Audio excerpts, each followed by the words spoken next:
প্রচলিত আছে দ্বিতীয় বিশ্বযুদ্ধের আগে জার্মানিতে ক্রিকেট নিষিদ্ধ করেছিলেন হিটলার।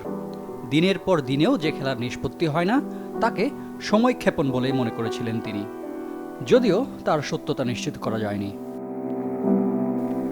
1937 সালে ওরচেস্টারশায়ারের একটি দল জার্মানি সফরে গিয়েছিল।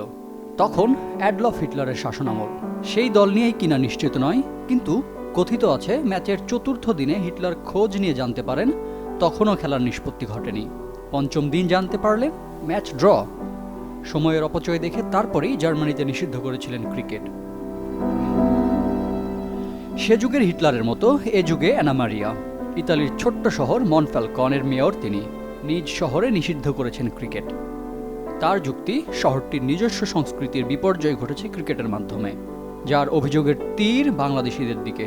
কেননা বাংলাদেশি ও ভারতীয় অভিবাসীদের আধিক্য শহরটিতে, আর ক্রিকেটে তাদেরই আগ্রহ বেশি।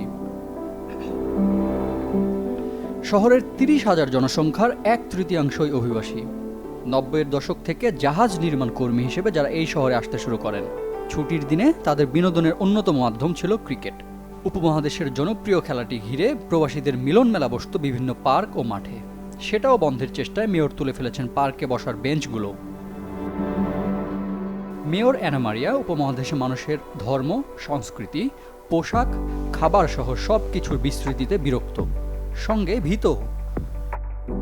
কট্টর ডানপন্থী মেয়র শুধু ক্রিকেট বা প্রবাসীদের উপরই নয়, বিরক্ত ইসলাম ও হিজাবের ওপর। মেয়রের করা সমবেত প্রার্থনা নিষিদ্ধ করার আদেশ বাতিল করেছে আঞ্চলিক আদালত। রায় দিয়েছে 2টি মসজিদ তৈরির। তবুও মেয়র থামতে চান না তার ইউরোপের ইসলামীকরণ বিরোধী অভিযানে।